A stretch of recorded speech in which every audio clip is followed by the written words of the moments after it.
Hi everyone. Oh, 6 people already. Robert here. And I'm just going to start off by doing a reading for the live stream while we wait for people to join us.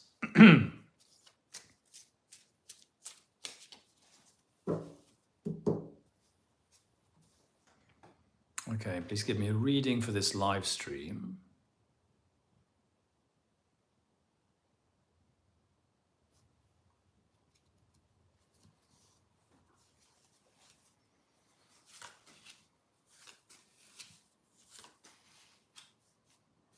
Okay.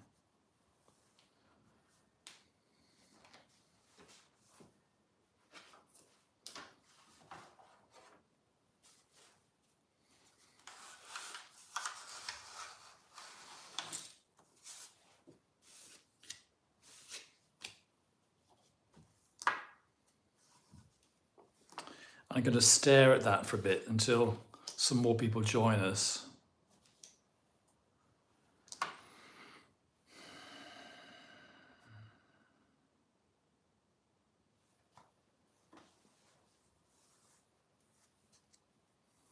There's me.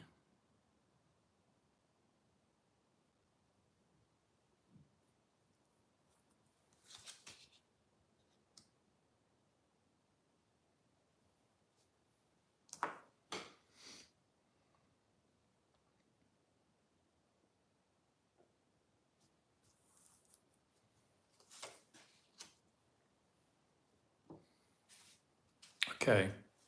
Well, it's a bit mysterious, folks. Maybon blessings from Red Wing. Oh, is that the time of year, Red Wing? Hi, Ash. Oh, and I'm looking a bit like Beetlejuice tonight because, for a very good reason. Hello, Michelle. I was just telling you why I'm looking like Beetlejuice, which is that I actually did a, a casting today, a video casting. I had to send it in to my agent because I do advertisements and things. Hi, Talented Tadpole. And so in this casting, I had to imitate Beetlejuice. Yeah, so I am Beetlejuice today. Autumn equinox, okay, thought so. So my lovely husband Achim kindly gave me Beetlejuice eyes, and I had very white skin like an hour ago, but I couldn't bear it. I really looked like a ghoul. I'm just explaining. I've been doing a Beetlejuice casting video, and so I took the white off, and I left the eyes as they were, and changed my hairdo because I had a Michael Keaton Beetlejuice disaster. I mean, more disastrous than my tea and taro look. And so then I kind of like half went back to normal, and then had my dinner and thought, well, you know, the theme of the day for me is fun, and so I thought I'd leave my my gothic eyes on for the live stream. So that slightly explains it, if explanations are indeed necessary in this life. So, ladies and gentlemen, I've done a reading for the live stream, and here it is. That's me. I gave myself 2 cards. I've got a 5 of Cups and a reversed Tower. And that's you guys out there watching the Magician. So you guys are in good shape. Lots of energy coming in from you. And this is my first card here, was the 5 of Cups. I seem to be, I feel quite jolly today. But the other dimensions are telling me that I'm actually maybe being disrupted or disturbed by a past upset in which I somehow didn't manage to effectively entirely purge all my demons. I mean, maybe that's a print through. Maybe this is an equinox sort of print through that's coming through and disturbing me. But I had a nice day, and I'll tell you more about my nice day as we go on into the live stream. And here, the combination of the two, reversed Seven of Cups, highly mysterious, but it seems like somehow we are going to achieve some sort of focus. We're going to resist the Seven of Cups energy to lose focus, and we're going to like focus in on something really interesting today. And my advice card, because I was a bit worried about this, my advice card here was the a reversed Wheel of Fortune, which I take to mean that we shouldn't try to make things perfect today, just accept imperfections. So I feel optimistic on the strength of that reading. Yes, exactly. I think Ms. MEM. I think maybe this could be the latest fashion that we all sort of move towards Beetlejuice, but then pull back at the last moment and sort of then become a bit more healthy looking, because one doesn't want to look like one's been, 40 years or what is it, 600 years dead. Hiya, my divination. Hi, Robert. Five of Cups. It's regret, but you coming out of it, where you're coming back to your power. Exactly. I think that's nice. But consciously, I don't know which particular regret it is. So, and I'm fine with that. I think we have unconscious things happening all the time, don't we? And I have a feeling that this evening is going to be fun. And I said in my announcement I wanted to talk about books. And I think I'm going to wait a few minutes till some more people are here. But I want to just share something with you guys that I'm excited about, and it's completely spontaneous. I was listening to Matteo Di Stefano the other day on YouTube, and I like him. I find him very inspiring. And he was saying that if you wake up in the morning and say to yourself, I'm going to be happy today, or I intend to be happy, or I demand to be happy, or I want to be happy, or I'm going to be happy, that does something to your brain, and your brain will work in a different way, your body will work in a different way, you'll get different chemicals rushing around your body, and you probably will be happy. If you wake up and say, I am miserable, I'm useless, life is unbearable, then that'll do something to your brain, and that'll close down the happy chemicals, and maybe you will be miserable. So, and Matteo Di Stefano was saying you can set yourself an intention for the day. And so I've made myself a very small pack of what I call getting out of bed cards. I think I've got 20 at the moment. I'd like to have 22.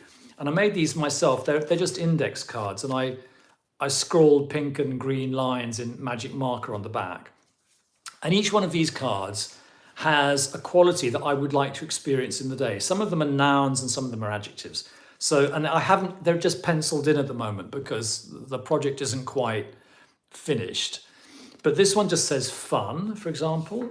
This one says synchronicity. This one says inspiration or inspired. This one says lucky. This one says successful. This one says supported. This one says sexy. And the idea is that you take one of these cards at random, like a tarot card, and you read it, and then you say, okay, yes, I would like that, and then that is my intention for the day, and I kind of expect that of the day. And today I got the card fun, and over the past 6 months or so, I haven't been feeling, my mood has not been very good in the morning. I don't really have a big mood problem, but it's just the morning. I guess that's a human thing. And it's really just the thing of getting out of bed and facing life, and then you get up and running and you do it. But these cards really help. So I read the card and it said fun. And I thought to myself, well, I don't feel like I'm having fun, or I don't really have the expectation of fun today. And, I had a couple of things to do. I had to do this casting video. And I knew that later on I was committed to doing this live stream, and it felt like a bit too much to do, and it didn't really feel like a fun Sunday. But I thought, okay, I accept it. This has come out of my magic pack, and I accept that I'm going to have fun today, and it's going to be a fun day. And then my husband and I, we quickly went out to the park after breakfast, and it was sunny and nice, and it wasn't too hot. It was perfect for me. We had lunch in the park, came back, did the casting video, all the makeup and stuff, and the day's been really good fun. So, self-fulfilling prophecies, ladies and gentlemen. And I wanted to say that this is a reflection of how I relate to tarot, because I think tarot should be very positivistic. And I do tarot almost like a ritualistic thing in which I insist that I want to have a positive day, or I want to have a positive life, or I want to have a positive future. And I look for the positive in the tarot. And I believe that, the spirit guides or the parts of us in the other dimensions are working with us to help us have the best life possible that we can have, and also our loved ones and the rest of the human race. So there you are, my getting out of bed cards. I recommend them. You make your own set. You decide 20 qualities or so that you'd like, 20 things that you'd like to receive in the day. Write them down. Pick one every morning before you get out of bed and see what happens. So, how are you guys? Has anyone got any interesting anecdotes, or can anyone watching relate to what I've just said about the morning and setting intentions and demanding good things? Faraway Star says, I can relate to the morning blues. Perhaps I will try this. I think so. I mean, the thing is that you can just wake up and say, today I will be happy, or today I will feel loved. But that can be difficult just to do that. And I believe that it's important to be playful in life, and to give yourself sort of toys and hobbies and nice little things, and hence these cards. Clearly you can also pull a tarot card, and I do, and that gives me the feeling of being supported. Yeah. Yeah, Faraway Star, I agree. I've never used affirmations. I haven't. I find them a bit. It's almost like if you affirm something, it always like sort of triggers the negative in me. There's another part of my brain that will, if I look in the mirror and say I am a child of the universe and I deserve prosperity, like an affirmation like that. Yeah, exactly. A bit forced. There's a part of me at the back of my brain that says, why do you need to say that? Is it because you don't really believe it? And so in that respect, I find affirmations, yes, a bit forced. And I think they're a bit 1980. But these lovely things, they're not quite affirmation cards. I call them, they're a bit like angel cards, and each one is sort of like a blessing, but they're more than that, because angel cards are things like, communication. These are all, in a sense, they're moods. They're mood cards, and they're suggestions.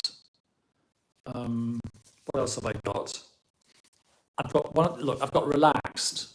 It's very easy. If you pull that card, it's very easy to, you read it and you take a deep breath. Okay, I'll be relaxed. Creative, I've got.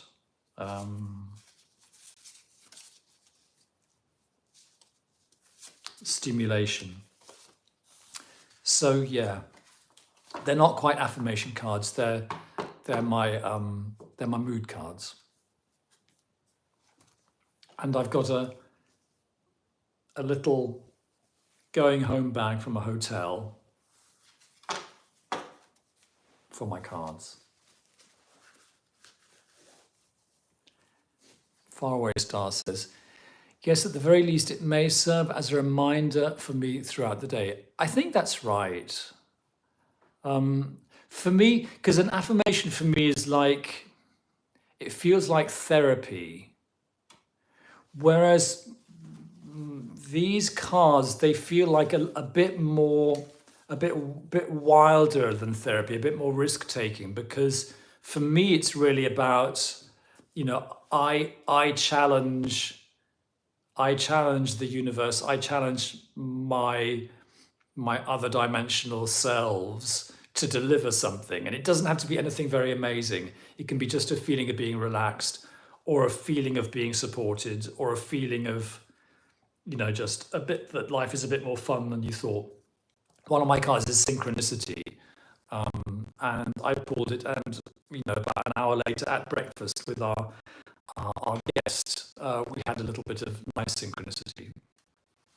So yeah, it feels like a way of connecting with the magical way of living, which I do believe in, rather than the therapeutic way of living.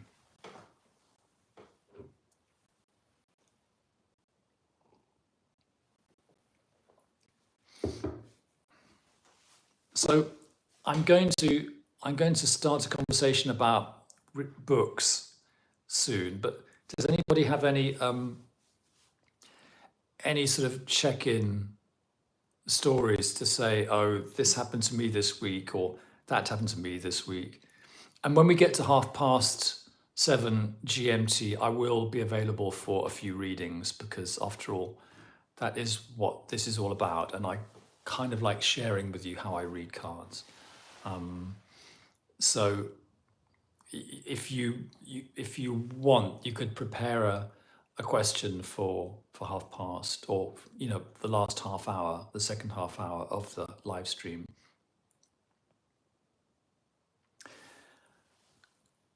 I'm going to start a conversation about books now,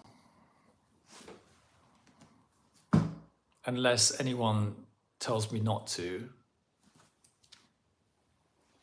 Look, Alistair Crowley. Apparently it's Crowley, not Crowley, the biography. Spiritual, revolutionary, romantic explorer, occult master, and spy, by Tobias Churton, including previously unpublished letters and research. 90% of the authentic material here has never been published. Well, I'm reading this. Hi, L. Phillips. I'm reading this because I don't understand what's going on with Aleister Crowley, and I don't really relate to the Thoth Tarot. And I once was unwise enough to say that during one of my book review videos. 7 tarot books I don't recommend. And someone wrote to me very angrily saying that I didn't know what I was talking about. Yep, Crowley. Crowley or Crowley. And I was a bit, what's the word? A bit put in my place, because it was true. I didn't really know what I was talking about. And so I decided that before I moan and groan about not liking the Thoth, or not resonating with Crowley as a thinker or as a cultural figure, I should find out, I should find out some of the facts. There's a lovely line in one of the songs by the B-52s where Fred Schneider says, "Before I speak, I should read a book." So I decided to read this book, and it was recommended by some lovely YouTube friend who wrote in via this channel and said, this guy, Tobias Churton, is the Crowley expert to go with. He's got YouTube videos, he's very interesting. You should try it. He'll explain. And this book, so I've read the book, I finished it. It's sort of 450 pages, and it's really heavy going. In a word, I'm no nearer to resonating with Crowley than I was before. It's full of facts. It's so many facts that you can't really it's very difficult to concentrate. It feels like it's not a beginner's introduction to Crowley at all. It feels like you're supposed to know the main facts anyway. You're supposed to know the gist of the story before you start. So it's kind of like a Crowley extravaganza biography for, I would say, for Crowley fans. It is about, okay, the main text is about 425 pages. It's published by Watkins, which I guess is the same people as have the bookshop. And I love the bookshop and I like the people there. It's, you know, as a professional writing style, it's obviously the guy who is a professional academic and can write English and can research, but it's not clear. You know, people come and go, they just jump in and out of the book, and he never tells you whether this person or that person is a big player or not. And a big player comes in without a big introduction, and then you just get completely unable to follow who's who. And there's no sort of feeling of scale. Like the main events in Crowley's life are not given emphasis, and the minor events are given equal emphasis. So you're flooded with information. And I'm still grinding my way through the Book of Thoth, which I find it's interesting, but it's very, very dry and very, very esoteric. And I don't think I'm going to turn into a Crowley fan.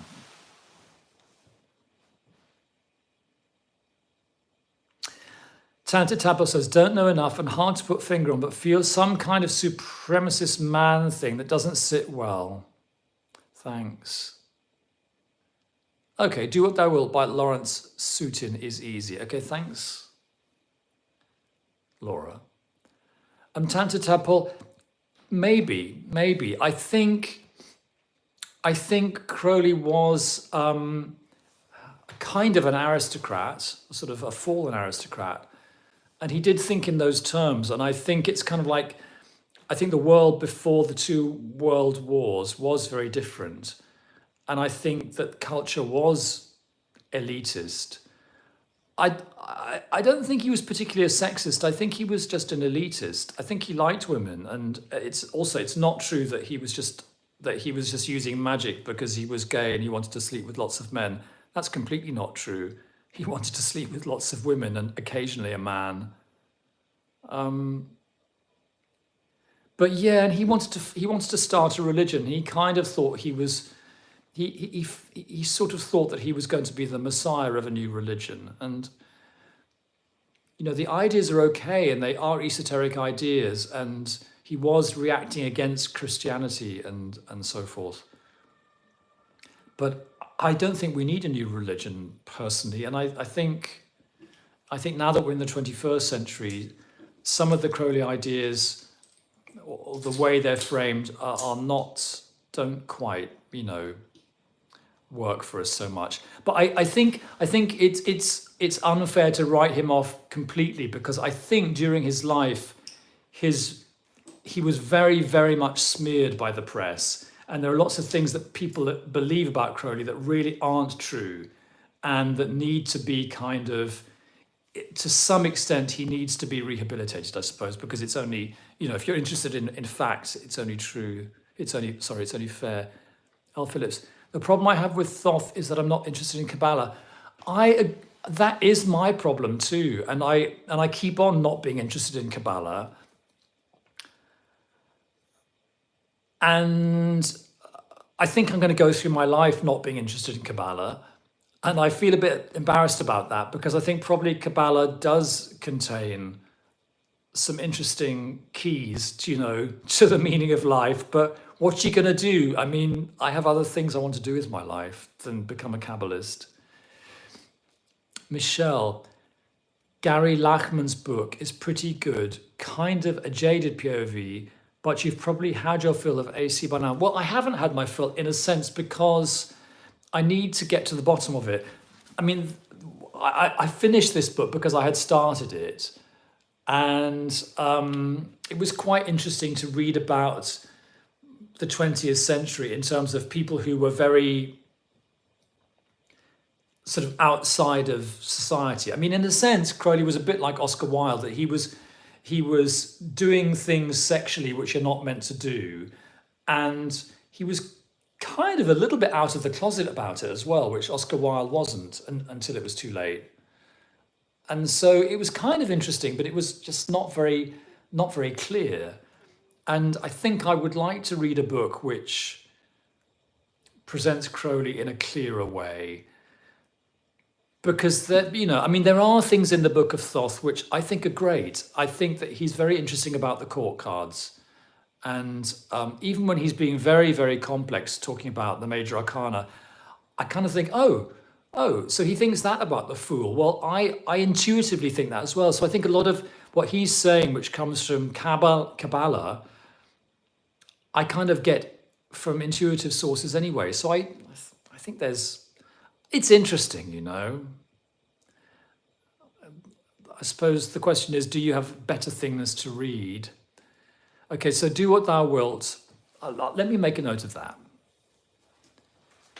Do What Thou Wilt by Lawrence Sutin. Do What Thou Wilt, Lawrence Sutin. And then Gary Lachman. Gary Lachman on Crowley. Has anyone else read any good books recently? I've got one more book to pull out of my sleeve before we get to past.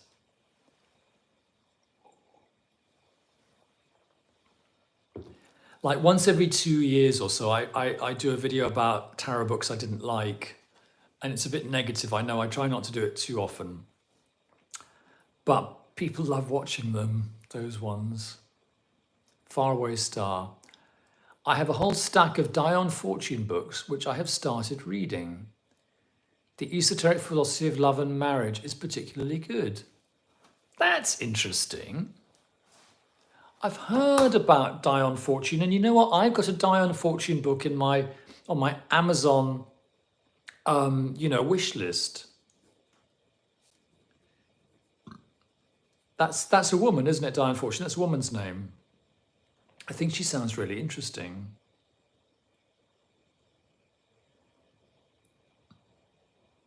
The Jodorowsky book, You Were Too Kind.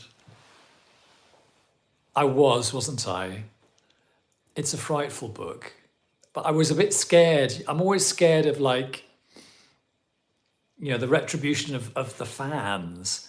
I thought if I already said what I thought about the Jodorowsky, there'd be Jodorowsky fans throwing bricks through my window.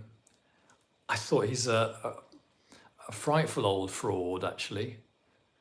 And so much in that Jodorowsky book just has to be just plain untrue. At one point he says, he was traveling around doing some job, and he would stop in a city, and he was in the habit of buying a tarot pack to cheer himself up. And after a few years, he had amassed a collection of 1,000 tarot packs. And this was in the 1970s or something, and I question whether there were 1,000 tarot packs in existence in 1970. There probably are now. But, I want to know, did he buy, 950 copies of the Rider-Waite-Smith and 25 copies of the Marseille, and then, 20 copies of the Aquarian Tarot? I mean, how did he manage to get a collection of 1,000 tarot decks? I just think he just says things because they sound good. I think he had 30 or 25, and it felt like a lot. And when he wrote his book, he wrote down, I had 1,000, because he's not terribly worried about the truth.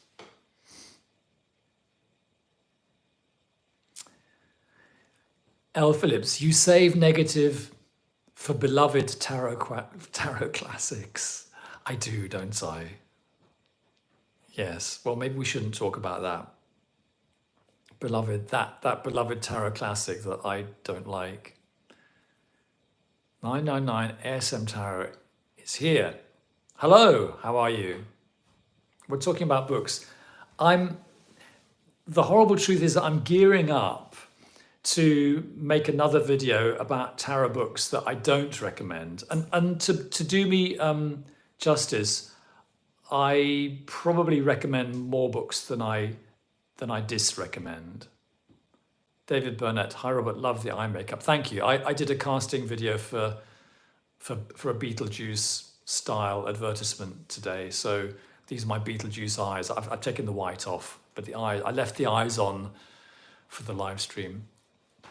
So yeah, I'm gearing up to do another video about books that I don't recommend, and I've got a stack of books that are in the naughty corner. And okay, here's another one. This was a book I don't recommend, Aleister Crowley. It's not bad, but I don't recommend it. It's not user friendly, and there must be better books. Here's another one, Tarot for Dummies, and actually I bought it I bought it a couple of years ago when I was starting this channel, and I was looking for a kind of like a good tarot encyclopedia. And I was also researching the court cards, and I kind of slightly unwisely bought it. I don't think it's very good. Has anyone else read this one? I think the idea of putting tarot into the For Dummies series of books is a bit of a mistake, because this series, you have French for Dummies, Italian for Dummies, you have, what else do you have? You have, I don't know, nuclear physics for dummies, or homeopathy for dummies. You have these disciplines introduced through these books. And I don't think tarot is like that, because I think tarot is much more of a semi, it's on the borders of being an irrational activity, isn't it, tarot? So I don't think you can really capture it in a book like this, in a series like this. And I think the result is kind of disastrous. I don't think it's the writer's fault entirely. I think the writer was tricked into doing this. But I think it's a really pretty bad book, and it's not terribly well written, I don't think. Let me go back and see what you guys have been saying.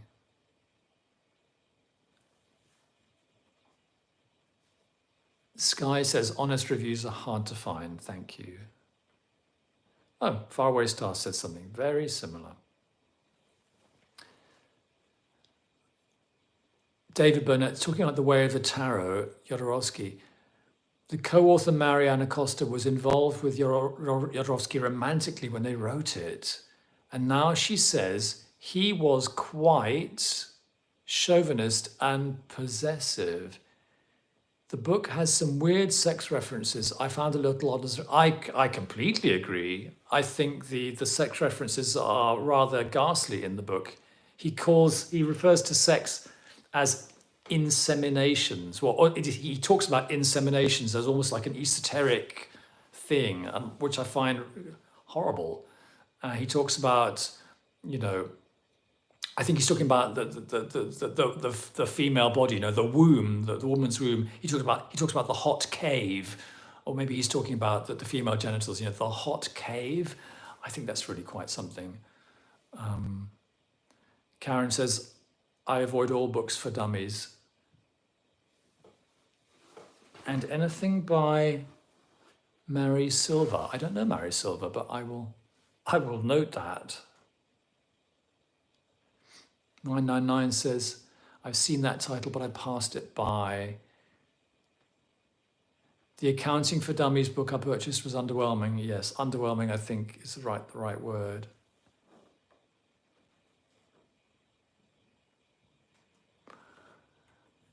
Off topic, but could you do a facial beauty recommend one day? Your complexion's so on point. You're very kind. It's careful lighting. I could show you. I have a ring light. My secret is that I am a very vain person. I'm a Leo. And I'm also quite elderly now, so I've had plenty of time to get it under control. So I'm not as vain as I used to be, but I still allow myself some vanity. So I I only appear on the internet when I'm properly lit. But yeah, what is yeah, drink a glass of water in the morning. That'll do, won't it? And I don't use moisturizer because I think if you use moisturizer, your body stops producing moisture for your skin. And so then then you're dependent on moisturizer.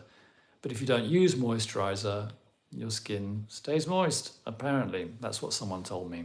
So there, a little bit of beauty chat there, which I think is absolutely right. We should be holistic, shouldn't we? We should talk about anything we want to talk about. Alfred, it's cringe. I think I know what you're talking about. Cringe, I agree. Apparently, Silva is actually not a real author.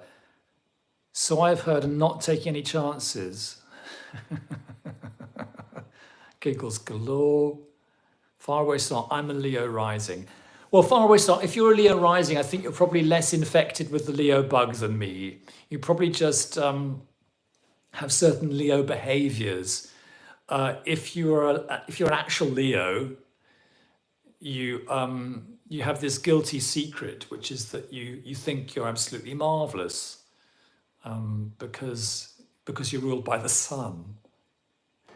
But I have one thing to say while we're on Leo, until the next topic comes up, while we're on the subject of Leo, that there was one idea in this book, in 425 pages, that I found quite interesting, which was that Aleister Crowley thought that the New Age was supposedly Age of Aquarius, and he thought that the New Age seemed to be showing a lot of Leo qualities. And of course, Leo is the opposite sign to Aquarius. And I talked to my husband about this today. I'm a Leo and he's an Aquarius, so we're well balanced.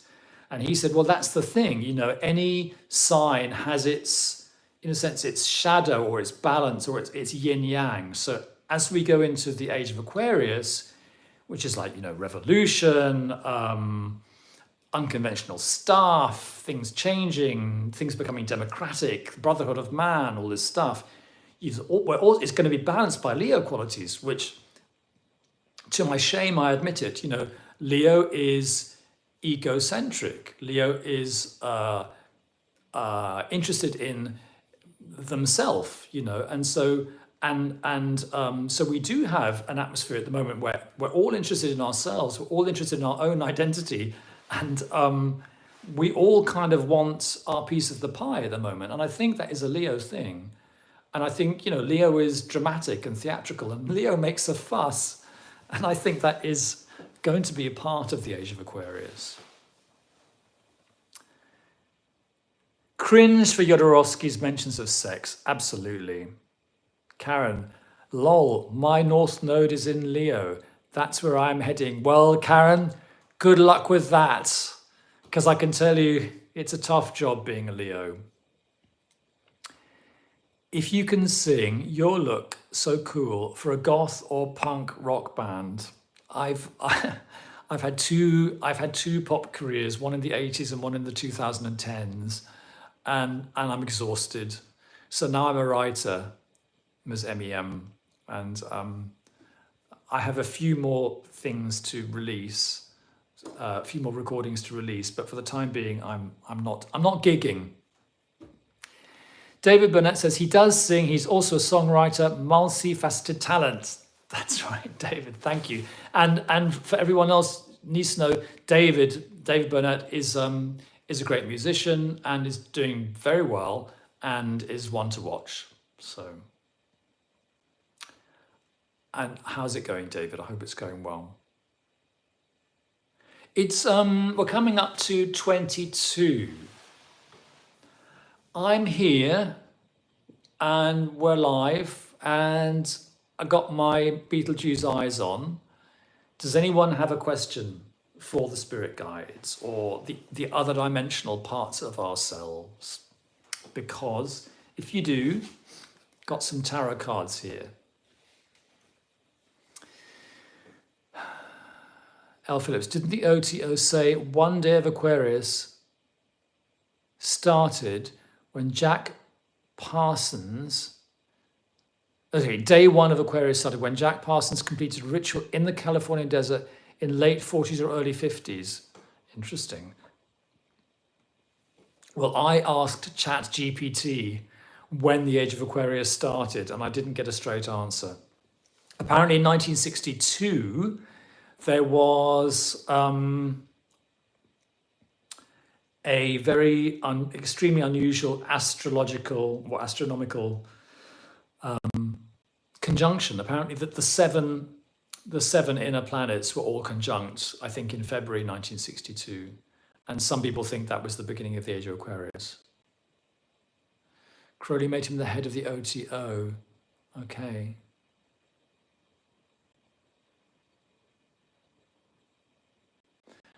Yeah, or I mean, maybe it didn't start on one day. Maybe we have been living through the start of it. I think that's probably the case. It certainly feels like something's happening, doesn't it? And how long does each astrological age last? Well, you guys tell 999 how long each astrological age lasts. Because if I say it, I'll probably get it wrong. Is it 2,500 years?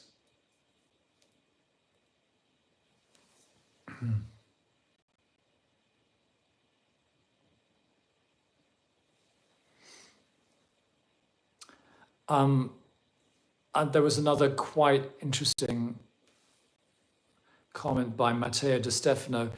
Sky has come in with a question.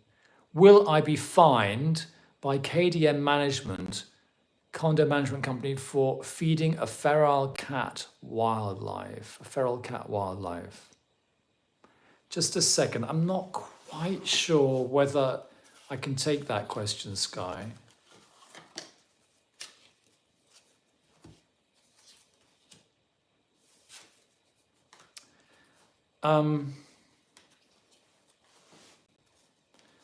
It's not really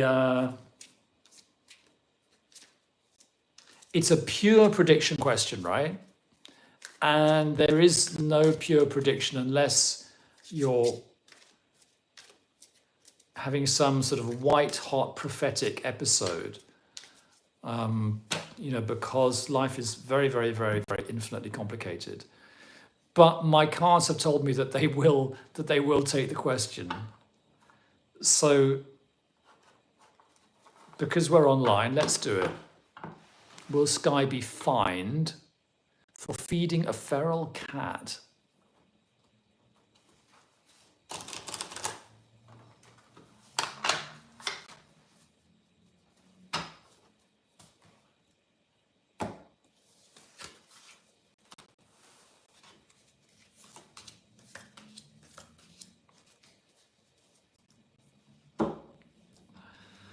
I think you might be.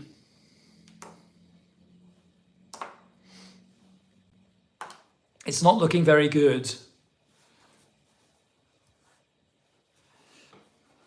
We've got two upright and one reversed, which for my yes no readings means a yes.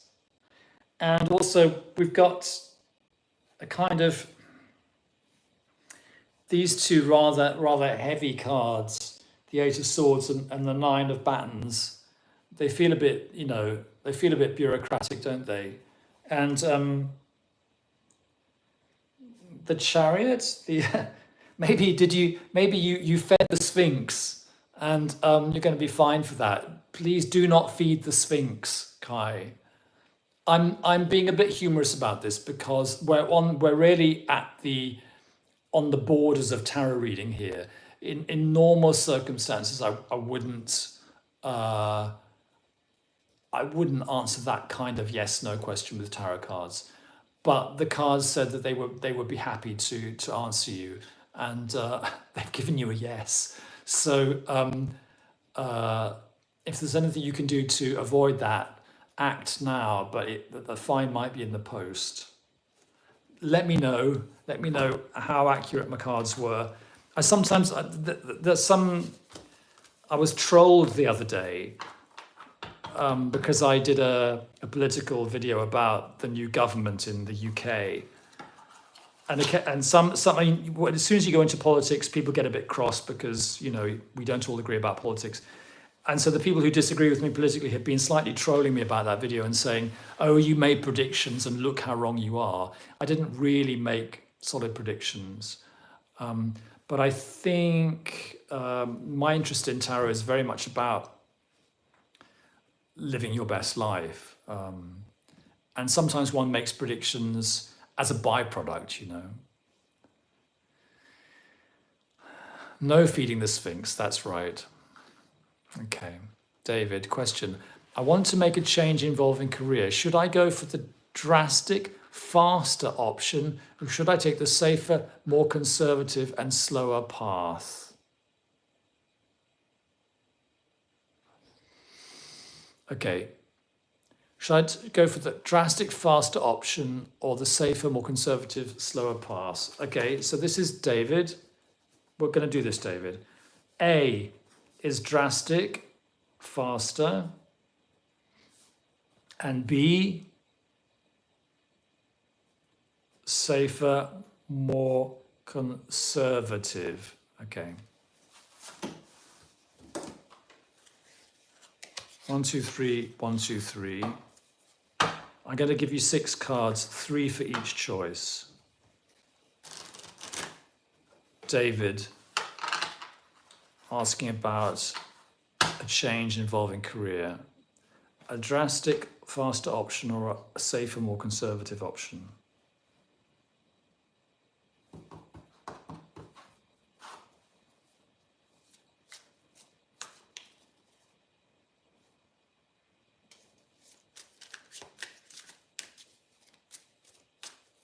Okay, so this is A, 1, 2, 3, and this is B, 1, 2, 3.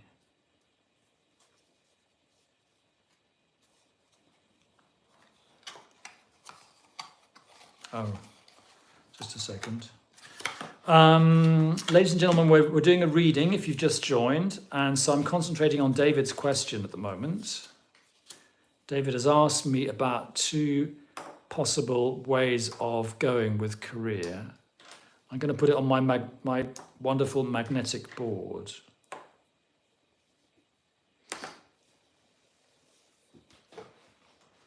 And I'm going to speak on the. I'm going to think aloud, speak my thoughts aloud as they come. This is the drastic fast option. We've got Death, a reversed Ace of Swords, not a particularly good card, and a Queen of Pentacles. And this is the safer, more conservative option here. Queen of Wands, reversed 5 of Cups, and the 3 of Swords. Now, David, the problem is that if you have a reversed Ace of Swords anywhere in your meaning, it kind of means this is not a good idea, because that is a good idea, and that is there. It's reversed. So you've got, if you take that drastic faster option, you do have change. It'll certainly change things. You might feel the change is you might feel a bit uprooted, a bit like the change itself causes upset. But there is support. Whoever that is, man or woman, that's a nurturing figure in that option. My feeling is the conservative, the fast one is the one which one has sort of warned away from by the tarot, if you want to take any advice from this. So the safer, more conservative option, you've got this a reverse 5 of Cups, which feels like a kind of something's being repaired in this safer, more conservative option. Some upset or disappointment or regret is being gotten over. And that's a good thing. That's a positive thing. And it's not plain sailing because you have the Three of Swords, but the Three of Swords, it's not reversed. The Three of Swords is a positive card because threes are positive. And the Three of Swords is, you could say, developments which feel difficult and uncomfortable, like difficult conversations, difficult situations, stress and so forth. But it does gets you down the path towards where you want to be.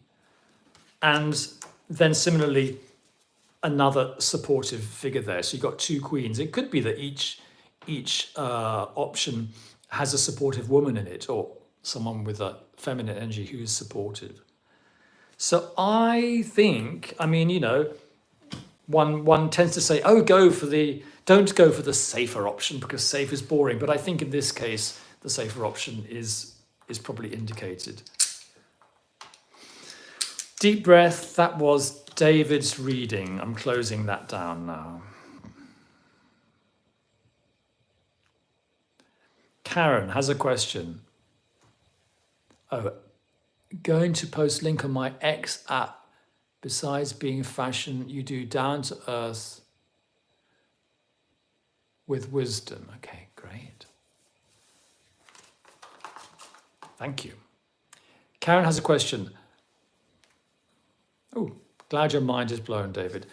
I'm going to focus on Karen's question. This may be the last question of the session, depending on how long Karen's question takes. I won't take any more questions after 8 o'clock GMT. Link posted.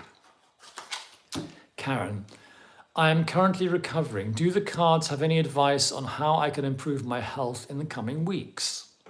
Okay.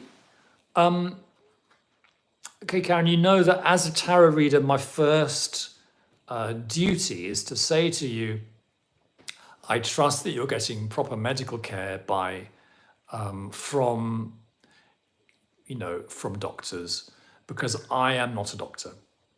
But if you are getting proper medical care, if you've had your tests and you're being looked after properly, then we can look at the cards.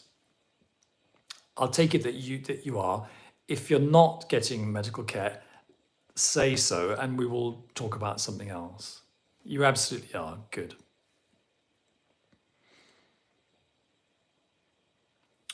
Advice on how you can improve your health in the coming weeks. I'm going to do, Karen, an issue and suggestions spread. Let's just be really, really intuitive about this.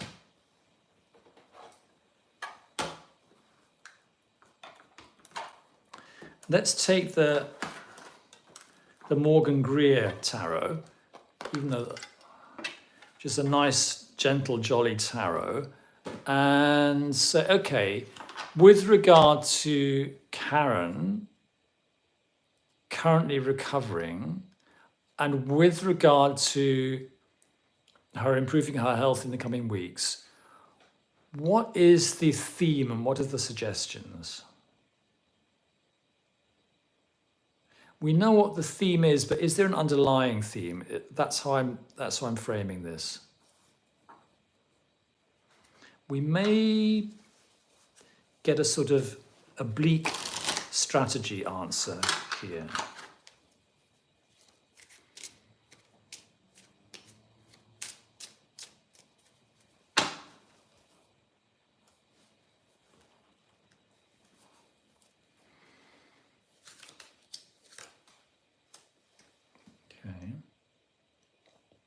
Okay, so that's the theme, that's the issue, which is, I think, finding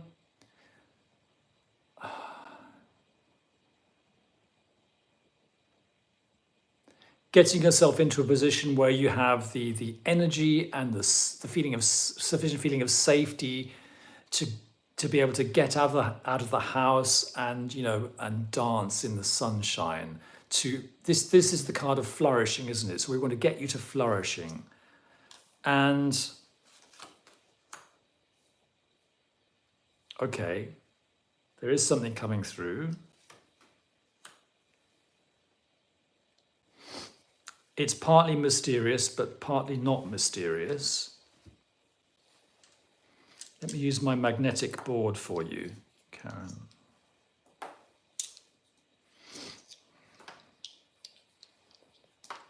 And I'm just going to keep talking, even while I am mystified by certain elements of it. This is how it works. Here's your reading.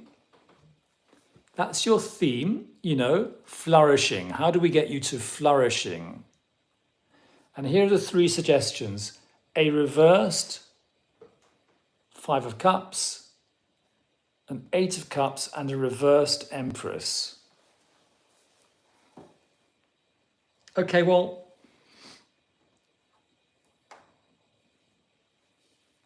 I'm just going to speak and see if anything resonates.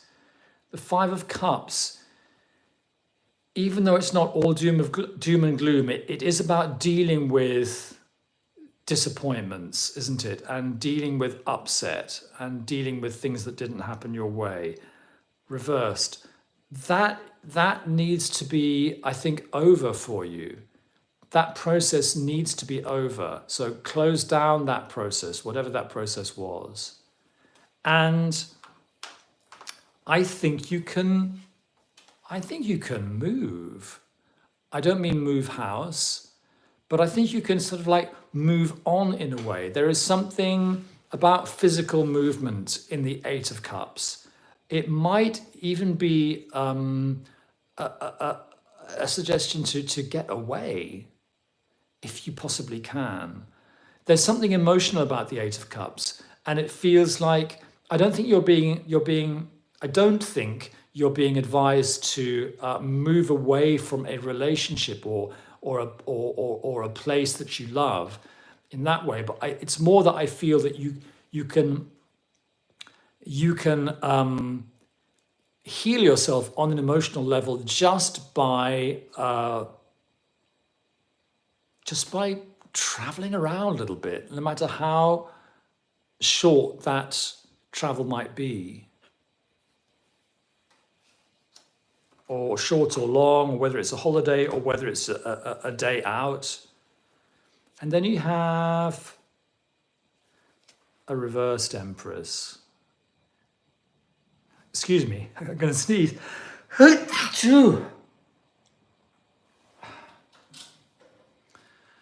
The heating has come on for the first time this year. It's autumn finally, and I'm sneezing.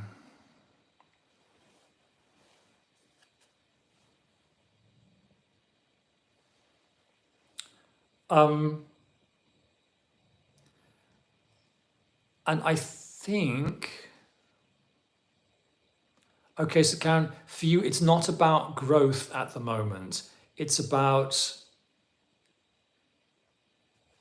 using your energy to recover, to get back to your balance.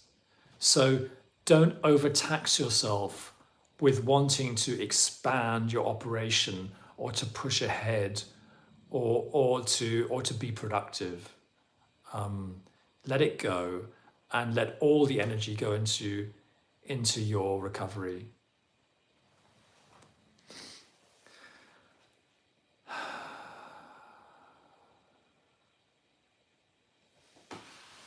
That was my reading for Karen. And as they say in Germany, gute Besserung. I hope you feel better soon.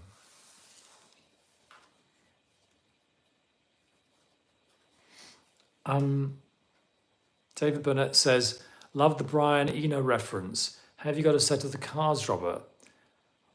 Which Brian Eno reference? I don't have oblique strategies, no. But I know of them. And I think a friend of mine, Michael, my co-writer, has a set of the cards. But, oblique strategies, yes. Well, I mean, an oblique strategy I guess it was a thing before Brian, said it, but yes. Yeah, I know what you mean. Okay, it's 2 minutes to 9, and I have a request. Oh, Karen's second mind blown of the evening. Even my doctor told me to go on a holiday. That's it, isn't it, Karen? I think it is really a holiday. One card message from step cousin, whom I found she died in 2024.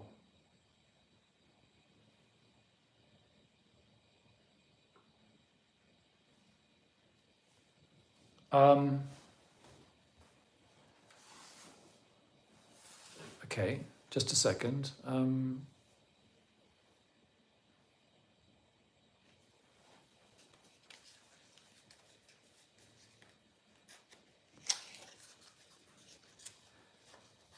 Ms. MEM's step cousin who died in July 2024.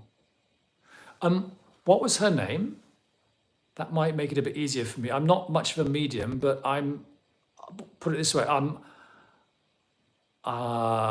open to experimentation.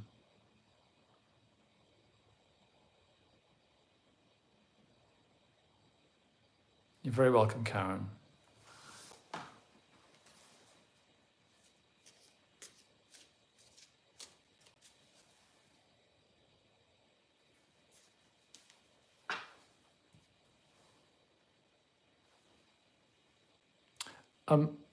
Ms. MEM, what was her name? If you want to share it online, if not, just say.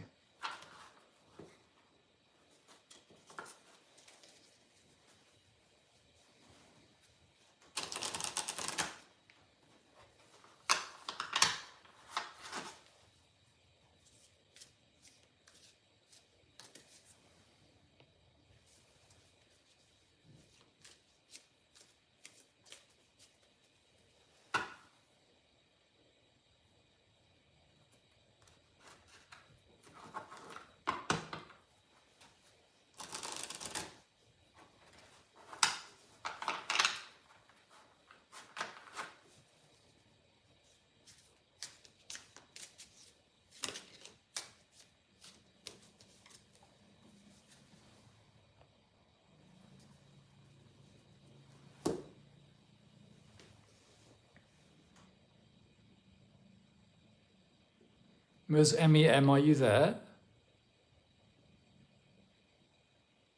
Just before I pull this card, I just want you to tell me what your cousin's name was.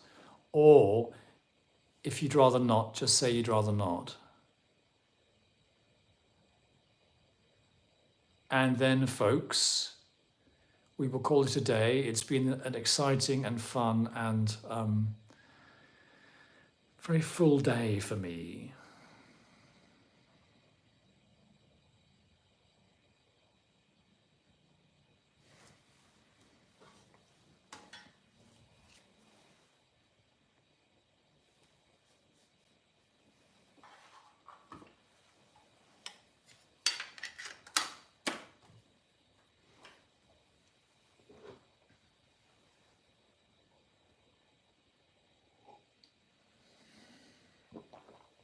You're welcome, David.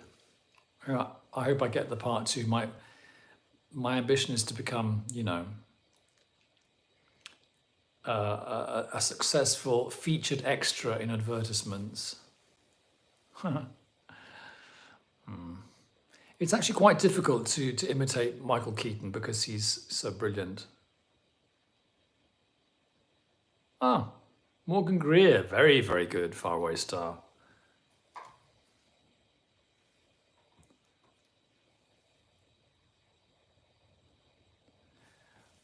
Sky, I don't know the name of the stone. I'm so sorry. It was just given to me by a friend a long time ago. Okay, Ms. MEM, I'm going to pull a card for Ms. MEM and her cousin who died in well, quite recently, July. And we'll just see, okay?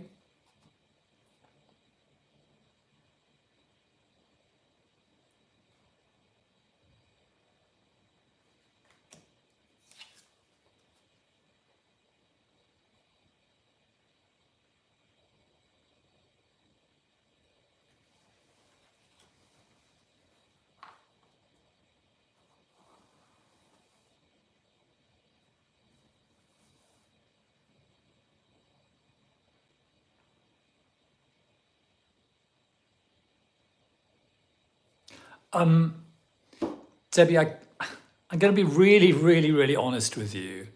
And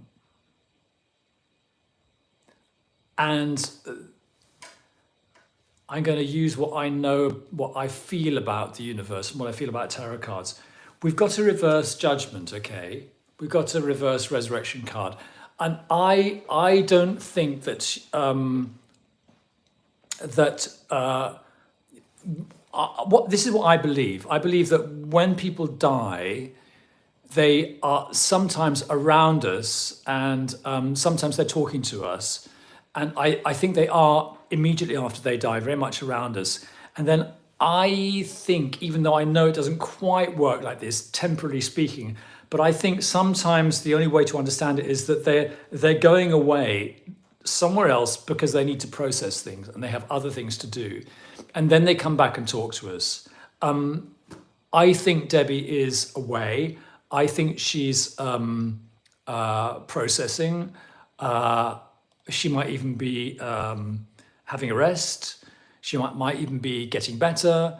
She might be talking to her guides and spiritual family. I don't think she's around us at the moment. I don't think she's, I don't want to be facetious about this, but frankly, I don't think she's on the wavelength of sending a message back, and I think she will be later. Okay. I hope that doesn't sound like I'm evading the question, but that's what I get from this. I get wait. Okay. Wait and ask again later, and you will get a message. Okay, everyone. Thank you so much for joining me and helping me to have a nice day. I hope you had a nice day, and I will do my reading for the month of which month? October. Oh my God. I'll do a reading for the month of October, and it'll come out next Sunday. So lots of love. Enjoy the autumn. Happy equinox, and see you soon. Bye, Talented Tadpole. Bye, Sky. Bye-bye. Bye, 999. Karen, have a lovely evening too.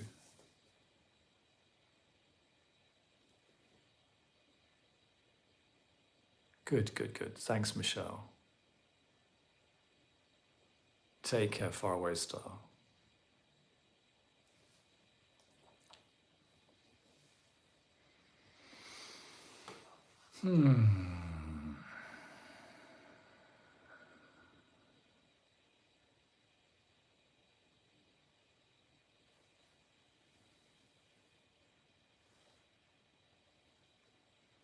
Bye, be curious.